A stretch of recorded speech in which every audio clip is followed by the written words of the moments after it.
Shalom, saudara yang berkati di dalam nama Tuhan Yesus Kristus, sahabat terbaikku dalam kasih Tuhan. Bertemu lagi dengan saya, Pendeta Novel Saragi. Firman Tuhan yang menyapa kita pada saat ini tertulis di dalam 1 Tesalonika, pasalnya yang kelima, ayatnya yang pertama sampai ayatnya yang ke-11. Namun, ada baiknya kita bersatu dulu di dalam doa. Kita berdoa.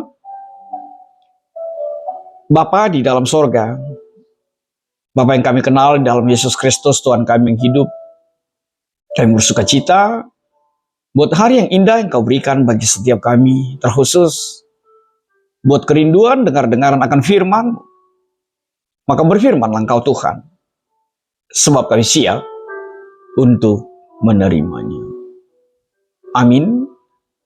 Shalom, saudara yang diberkati di dalam nama Tuhan Yesus Kristus, sahabat terbaik dalam kasih Tuhan. Seperti yang saya sebut tadi, bahwa firman Tuhan yang menyapa kita pada saat ini tertulis di dalam 1 Tesalonika pasal yang kelima, ayatnya yang ke-1 sampai ayatnya yang ke-11. Begini firman Tuhan, saya bacakan buat kita semua. Berjaga-jaga.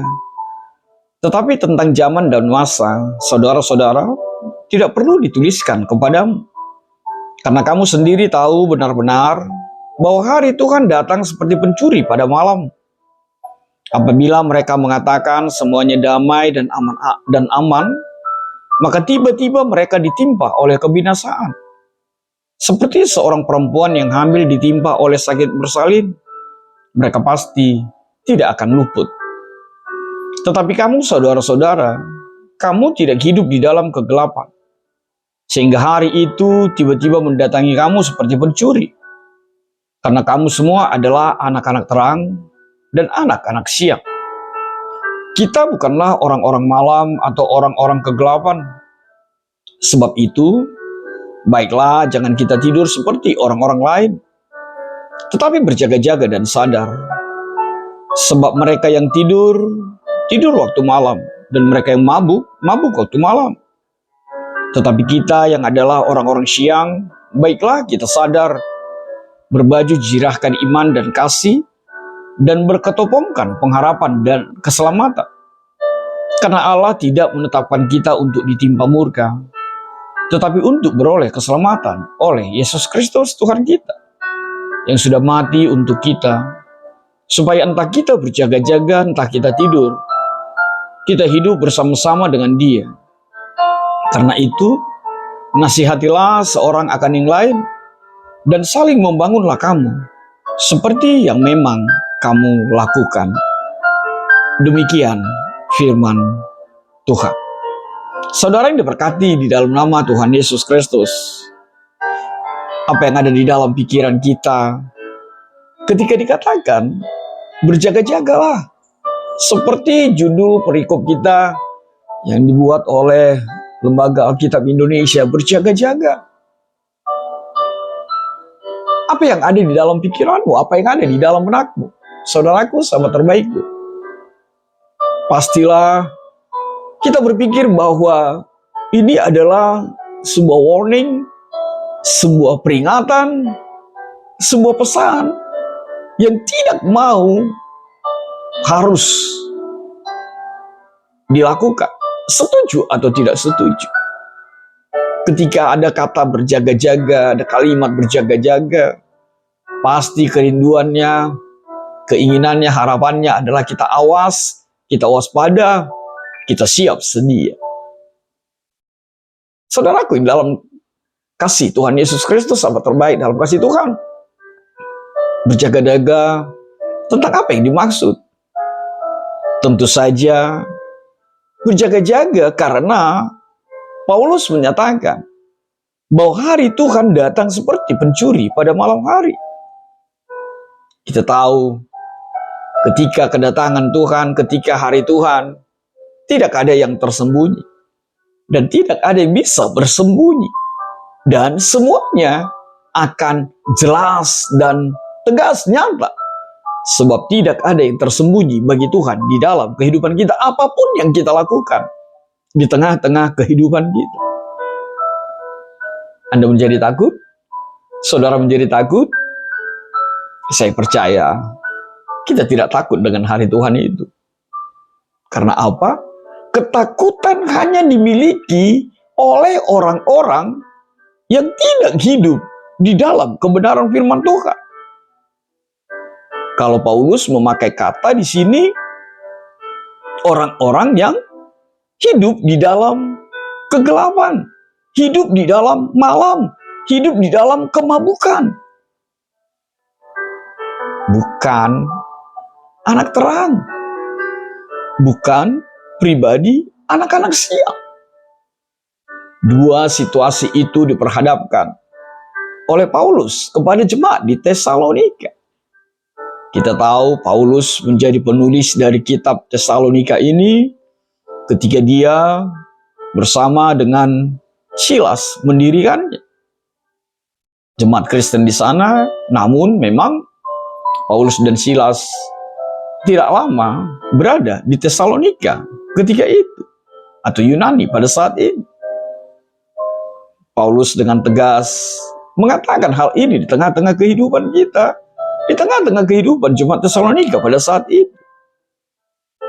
Tapi lagi-lagi, apa yang menjadi kuat kita dengan kebenaran firman Tuhan pada saat ini? Kenapa saya mengatakan tadi, kita tidak seharusnya menjadi takut? Bukan berarti tidak berjaga-jaga. Tidak seharusnya kita khawatir atau tidak memiliki pengharapan untuk itu. Sebab apa? Menarik sekali. Ayat 9 dan ayat ke-10 ini menegaskan untuk setiap kita, untukmu, untukku, untuk kita semua orang percaya kepada Tuhan. Apa itu? Ayat 9 dan ayat 10 menjadi kuat kita. Karena Allah tidak menetapkan kita untuk ditimpa murka, tetapi untuk beroleh keselamatan oleh Yesus Kristus Tuhan kita, yang sudah mati untuk kita, supaya entah kita berjaga-jaga, entah kita tidur, kita hidup bersama-sama dengan Dia. Saudara-saudaraku yang diberkati dalam kasih Tuhan, firman Tuhan mengatakan, karena Allah tidak menetapkan kita untuk ditimpa murka. Ingat, Tuhan tidak pernah berpikir untuk menempatkanmu di neraka. Tuhan tidak pernah berpikir untuk menjebloskanmu. Tuhan tidak pernah bahkan merancang hidupmu berada di dalam neraka, berada di dalam kegelapan, berada di dalam kekelaman itu, berada di luar keselamatan itu. Tidak. Rancangan Tuhan indah bagimu. Rancangan Tuhan, rencana Tuhan indah bagi setiap orang yang percaya kepadanya, yang hidup di dalam terang, yang menjadi anak-anak siang, yang tidak menjadi pribadi melukai hati Tuhan, menyakiti hati Tuhan di dalam kehidupannya. Tuhan tidak menetapkanmu untuk ditimpa murka. Bilanglah amin. Amin, saudaraku. Ya, itu harus kita aminkan dalam kehidupan kita. Lalu mungkin kita bertanya, kenapa Paulus penting menegaskan hal itu? Paulus mau melalui surat ini, bagaimana jemaat Tesalonika itu diperkuat imannya. Bagaimana jemaat Tesalonika itu hidup di dalam kehidupan yang seutuhnya sebagai pribadi yang mengenal Kristus di dalam kehidupannya. Dan Paulus mau mereka disadarkan, mereka dikuatkan bahwa mereka tidak sendirian. Ada Tuhan Yesus selalu menyertai kehidupan mereka. Dan meskipun mereka terseok-seok, meskipun mereka bergumul ketika itu bukan berarti Tuhan membiarkan mereka. Dan penderitaan, pergumulan yang mereka alami, keraguan, kekhawatiran yang ada di dalam kehidupan mereka, itu harus dicerahkan oleh Paulus bahwa Kristus akan datang kembali. Hari Tuhan itu akan nyata dan berada di dalam kehidupan mereka. Mungkin kita bertanya, apa yang terjadi ketika itu? Benar, orang-orang percaya ketika itu mengalami situasi yang mengerikan, mengalami situasi pergumulan yang hebat. Belum lagi bicara tentang ada perbedaan dogma, ada perbedaan aliran-aliran yang mungkin membuat mereka menjadi bingung akan benarkah datang hari Tuhan itu, akan benarkah Yesus itu datang kembali sebagai pribadi yang menyelamatkan mereka. Kita tahu alirannya mempengaruhi keimanan mereka ketika itu. Ada aliran Judaisme, Helenistik. Juga ada aliran Gnostisisme. Ada juga aliran Ebeneserian. Ada juga aliran Platonisme dan Stoicisme. Juga ada sinkretisme agama ketika itu. Sebab banyak sekali di Romawi kuno terdapat kepercayaan agama yang bercampur baur. Akhirnya membuat mereka menjadi ganggu, menjadi merasa gak nyaman. Apakah benar aliran Kristus ini, ajaran Kristus ini di tengah-tengah kehidupan kita? Makanya Paulus merasa penting untuk menegaskan hal itu. Itu sebabnya kita bisa melihat 3 hal penegasan di dalam nats ini. Hal yang pertama, Paulus ingin mengatakan, menegaskan pentingnya kesiapan spiritual dan mental bagi orang percaya menghadapi kedatangan kembali Tuhan Yesus. Paulus menjelaskan, Paulus menekankan bahwa hari Tuhan akan datang secara tiba-tiba. Tidak dapat diprediksi, seperti pencuri di waktu malam.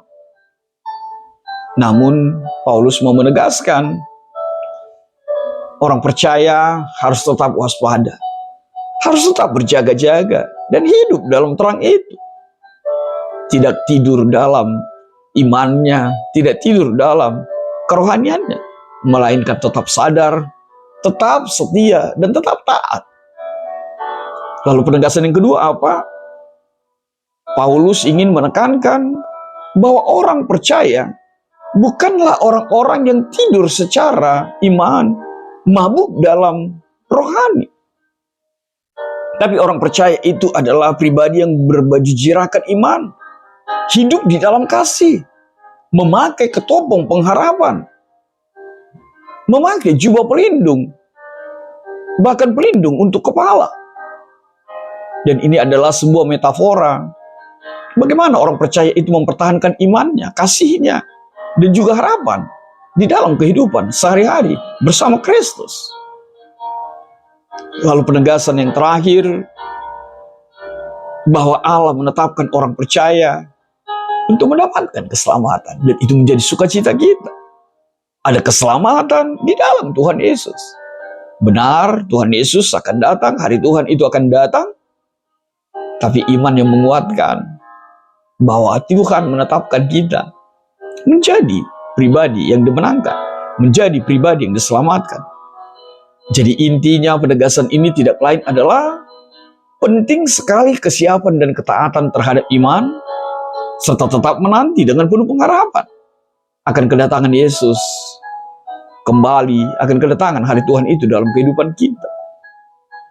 Lalu kita mungkin juga bertanya di dalam diri kita, apa langkah yang bisa kita lakukan di dalam berjaga-jaga itu? Saudara yang diberkati Tuhan, sahabat terbaik dalam kasih Tuhan Yesus, langkah-langkah yang bisa kita lakukan di dalam berjaga-jaga itu, yang pertama sekali, tetaplah sadar dan satria. Yang kedua, pakailah kalimatnya berbaju jirakan iman dan kasih. Tetaplah memakai jirah iman dan kasih dalam kehidupanmu. Yang ketiga, langkah-langkah itu, tetaplah memakai ketopong pengharapan dari keselamatan. Tetaplah hidup di dalam pengharapan itu. Yang keempat, tetaplah hidup bersama-sama dengan Kristus. Yang kelima, seperti tema kita, itu bisa menjadi sebuah kekuatan kita untuk menghadirkan langkah berjaga-jaga ketika kita menjadi pribadi yang membangun satu dengan yang lain. Agar setiap kita saling mendukung, agar kita selalu saling meneguhkan satu dengan yang lain di dalam kehidupan kita. Yang keenam, langkah berjaga-jaga itu, tetaplah menjadi anak-anak siang, tetaplah menjadi anak-anak terang. Oleh banyaknya godaan, oleh banyaknya tantangan, saat ini. Tapi tetaplah menjadi anak terang dan anak-anak siang. Tidak selalu menyukai kegelapan dan tidak hidup di dalam kegelapan itu sendiri. Maka saudara yang diberkati dalam kasih Tuhan Yesus Kristus, apa refleksi yang bisa kita petik? Refleksi yang pertama adalah tentu saja kesiapan dan kewaspadaan. Selalu siap dan waspadalah akan kedatangan Tuhan. Jalani hidupmu sehari-hari dengan iman yang siap, dan selalulah mengupgrade, memperkuat imanmu, kasihmu, dan pengharapanmu di dalam Kristus. Yang kedua, saling membangunlah di dalam iman. Bukankah firman Tuhan yang mengatakan, yang imannya kuat, meneguhkan imannya yang lemah. Saling membangunlah, saling mendukunglah, saling menguatkanlah satu dengan yang lain. Ingat loh, sedih juga kalau kita masuk surga, teman kita tidak masuk. Tapi yang lebih sedih kalau teman kita masuk surga, kita tidak masuk ya. Lalu yang berikut, refleksi bagi kita, selalulah hidup di dalam terang itu. Jadilah pribadi yang menyerangi. Jadilah pribadi yang bersinar. Bersinar, bersinar, dan bersinar. Menerangi kegelapan itu. Itulah Tuhan mau di dalam hadirmu. Yang berikut, tetaplah berharap kedatangan Tuhan. Tetaplah berharap akan hari Tuhan itu. Dan jangan pernah bertanya, kapan harinya? Bukan itu pekerjaan orang percaya. Pekerjaan orang percaya adalah selalu melakukan dan mencari tahu apa yang menyenangkan Tuhan. Yang berikut, terakhir, hiduplah bersama Kristus. Itu menjadi kuatmu. Jangan bersama yang lain, apalagi bersama dunia ini. Hiduplah bersama Kristus. Maka Kristus akan mengenalmu dan mengangkatmu dan memilihmu serta menetapkanmu. Tuhan memberkatimu. Amin. Kita bersatu dalam doa. Bapa di dalam sorga, terima kasih Tuhan Yesus buat kebenaran firman-Mu. Biarlah firman-Mu menjadi kuat setiap kami, sehingga kami saling membangun menyongsong kedatangan-Mu. Dalam kasih-Mu Tuhan, kami berdoa dan ucap syukur. Amin.